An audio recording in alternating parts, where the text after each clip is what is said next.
بسم اللہ الرحمن الرحیم۔ عورتوں میں حیض کی ابتدا کیسے ہوئی؟ کیا یہ لڑکیوں کے لیے سزا ہے؟ کیا یہ سچ ہے کہ حضرت حوا سلام اللہ علیہا کو سب سے پہلے حیض آیا جو اللہ کی طرف سے ان کے لیے سزا تھی؟ کیا حیض کی ابتدا بنی اسرائیل سے ہوئی؟ کیا بنی اسرائیل سے پہلے عورتیں حیض سے پاک تھیں؟ آج کی یہ ویڈیو انتہائی تحقیق کے بعد بنائی جا رہی ہے، جس میں ہم اپنے ناظرین کو قرآن و حدیث اور مستند روایات سے ان سب سوالات کے جوابات دیں گے۔ اصل میں اس موضوع پر بات کرنا اس لیے بھی ضروری ہے کہ آج کل بہت سی ویڈیوز پھیل رہی ہیں جن میں غیر مستند روایات پیش کر کے سادہ مسلمانوں کو گمراہ کیا جا رہا ہے۔ ایسی ہی ویڈیوز دیکھ کر ہم سب اپنی ماں حضرت حوا سلام اللہ علیہا پر برائی باندھ دیتے ہیں۔ آپ سے التماس ہے کہ اس ویڈیو کو پورا دیکھیے گا تاکہ دوبارہ کوئی بھی آپ کو اس موضوع پر گمراہ نہ کر سکے۔ حضرت عبد الرزاق اور مستند اسحاق میں حضرت عبداللہ بن مسعود رضی اللہ تعالیٰ عنہ اور حضرت اسما بن ابی بکر سے روایت نقل کی گئی ہے کہ بنی اسرائیل کی عورتوں کو یہ اجازت تھی کہ وہ بھی مردوں کے ساتھ مسجد میں جا کر نماز پڑھا کرتی تھیں۔ مردوں اور عورتوں کے درمیان ایک پردہ ہوتا تھا۔ پھر ایک دن ایک لڑکی اپنی ایڑیاں اٹھا کر مردوں میں اپنے یار کو دیکھنے لگی اور پھر اس نے یہ روزانہ کا معمول بنا لیا۔ اس کی دیکھا دیکھی سبھی عورتیں اپنی مسجد میں آتی اور پھر ایڑیاں اٹھا کر پردے کے اوپر سے غیر مردوں سے تاک جانگ میں لگ گئیں۔ چنانچہ ان کو مسجد میں جانے سے ایسے روکا گیا کہ ان پر حیض مسلط کر دیا گیا۔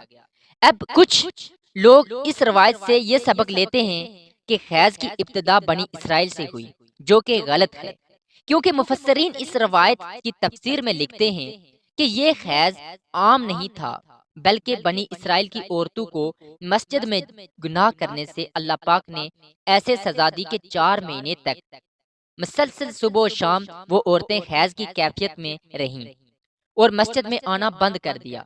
پھر جب اللہ پاک نے ان کی توبہ کو قبول کیا تو یہ عذاب ان پر سے ختم ہوا۔ صحیح احادیث مبارکہ سے یہ ثابت ہے کہ عورتوں میں حیض کی ابتدا روز اول سے ہے۔ آئیے اس بارے میں 2 احادیث مبارکہ بیان کرتے ہیں جن سے ثابت ہوگا کہ حیض کی ابتدا پہلے دن سے ہی نہ کہ بنی اسرائیل سے اس کی ابتدا ہوئی۔ حضرت عائشہ رضی اللہ تعالیٰ عنہا حجۃ الوداع میں اللہ کے رسول صلی اللہ علیہ وآلہ وسلم کے ساتھ حج کے ارادے سے نکلیں۔ راستے میں انہیں حیض آ گیا تو وہ اس اندیشے میں رونے لگی کہ وہ اب مناسک حج ادا کرنے سے محروم ہو جائیں گی۔ آپ صلی اللہ علیہ وآلہ وسلم کو معلوم ہوا تو آپ نے انہیں سمجھاتے ہوئے فرمایا، یہ ایسی چیز ہے جسے اللہ تعالیٰ نے اولاد آدم میں عورتوں کے لیے لازم کر دیا ہے۔ اس حالت میں تم بھی وہی سب کرو جو حاجی کرتا ہے، صرف پاک ہونے تک بیت اللہ کا طواف نہ کرو۔ بالکل اسی طرح ایک حدیث حضرت ام سلمہ رضی اللہ تعالیٰ عنہا سے بھی مروی ہے۔ حضرت ام سلمہ رضی اللہ تعالیٰ عنہا بیان کرتی ہیں کہ ایک موقع پر میں رسول اللہ صلی اللہ علیہ وآلہ وسلم کے پاس تھی کہ مجھے حیض آنے لگا۔ میں وہاں سے اٹھ گئی۔ آپ صلی اللہ علیہ وآلہ وسلم نے دریافت کیا تو میں نے بتایا کہ مجھے حیض آنے لگا ہے۔ آپ صلی اللہ علیہ وسلم نے فرمایا، یہ ایسی چیز ہے جسے اللہ تعالیٰ نے آدم کی بیٹیوں پر لازم کر دیا ہے۔ اس موضوع پر امام بخاری رحمۃ اللہ علیہ نے بخاری شریف میں ایک باب بھی قائم کیا ہے جس کا نام حیض کا آغاز کیسے ہوا ہے۔ امام بخاری لکھتے ہیں، حضور اکرم صلی اللہ علیہ وآلہ وسلم نے فرمایا، یہ وہ چیز ہے کہ جسے اللہ نے آدم کی بیٹیوں پر لازم کیا ہے۔ امام بخاری مزید لکھتے ہیں کہ بعض لوگ کہتے ہیں کہ حیض کا آغاز بنی اسرائیل سے ہوا، جبکہ اس معاملے میں نبی کریم صلی اللہ علیہ وسلم کا ارشاد زیادہ معتبر ہے، چونکہ حضور صلی اللہ علیہ وسلم نے فرمایا، اللہ نے حیض کو آدم کی بیٹیوں پر لازم کیا ہے اور اس لیے بنی اسرائیل سے پہلے بھی حضرت آدم کی اولاد میں حیض موجود تھا۔ کتاب علامہ ابن حجر اسقلانی اور فتح الباری میں بھی یہی ثابت کیا گیا ہے کہ حیض ابتدائی تخلیق سے عورتوں کو آتا رہا ہے۔ اب بات کرتے ہیں ان روایات کی جن میں یہ کہا جاتا ہے کہ حیض کی ابتدا حضرت خوا سلام اللہ علیہ سے ہوئی اور ایسا بطور سزا ہوا۔ امام طبری رحمۃ اللہ علیہ سورہ بقرہ کی آیت نمبر 25 کی تفسیر میں حضرت عبد الرحمن بن زید رحمۃ اللہ علیہ کی یہ روایت نقل کرتے ہوئے ہیں کہ حضرت خوا کو پہلے حیض نہیں آتا تھا، ان کی تخلیق پاکیزہ ہوئی، یہاں تک کہ انہوں نے اللہ کی نافرمانی کی اور ممنوع پھیلایا، جس سے ان کو جنت سے نکالا گیا اور پھر ان کو حیض و حمل کی سزا دی گئی۔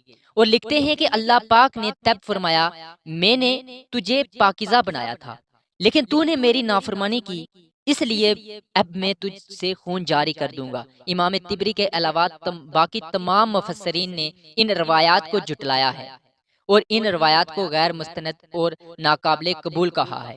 حیض دراصل ایک طبیعتی مظہر ہے جس سے ہر ماہ عورت بلوغت سے سنیاس تک دوچار ہوتی ہے اور اس کو صحت کی علامت سمجھا جاتا ہے۔ اسی حیض کے خون سے ہی بچے کی پرورش کی جاتی ہے۔ یہ اللہ پاک کا نظام ہے۔ غیر حاملہ عورت کو اگر حیض نہ آئے تو اس کو بیماری کی علامت سمجھا جاتا ہے۔ یہ عورت کے لیے کوئی سزا نہیں ہے اور نہ ہی یہ بات کسی روایت سے ثابت ہے کہ حیض عورت کی سزا ہے، بلکہ یہ ایک ذمہ داری ہے جو اللہ پاک نے انسانیت کی تخلیق کے لیے عورتوں پر ڈالی ہے۔ اسی لیے جو عورتیں اس ذمہ داری کو بخوبی نبھاتی ہیں وہ اجر و ثواب کی مستحق ہیں۔ جیسا کہ حضرت عائشہ رضی اللہ تعالی عنہا نے ایک دفعہ حضور پاک صلی اللہ علیہ وسلم سے سوال کیا، اے اللہ کے نبی، مجھے تو لگتا ہے کہ عورتیں پیدا ہی مصیبت جھیلنے کے لیے ہیں۔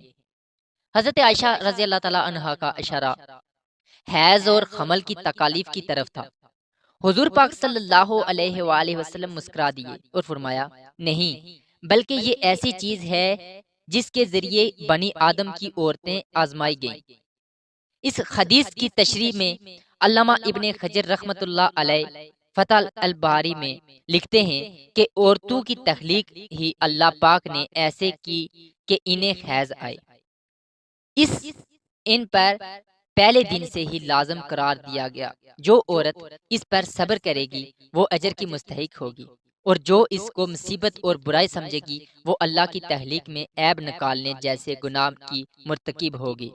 امید ہے کہ اب آپ جان چکے ہوں گے کہ نہ تو یہ کوئی سزا ہے عورتوں کی اور نہ ہی اسے سزا کے طور پر حضرت حوا سلام اللہ علیہا پر مسلط کیا گیا، اور نہ ہی حیض بنی اسرائیل کی عورتوں سے شروع ہوا، بلکہ حیض و حمل تو اللہ پاک کی آزمائش ہیں عورتوں کے لیے، جن کا اللہ پاک بروز قیامت عورتوں کو اجر و ثواب عطا کرے گا۔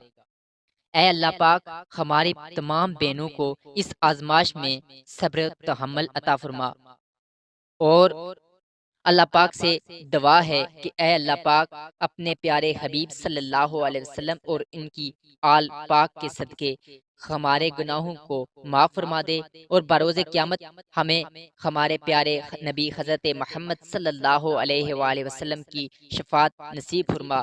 کمنٹ میں آمین لکھنا نہ بھولیے گا، نہ جانے کس کی آمین بارگاہ الہی میں قبول ہو جائے۔ ناظرین، اگر آپ ہمارے چینل پر نئے ہیں تو پلیز نواب اردو ناول کو ضرور سبسکرائب اور بیل آئیکن کو ساتھ پریس ضرور کریں تاکہ ہر نئی آنے والی نوٹیفکیشن آپ کو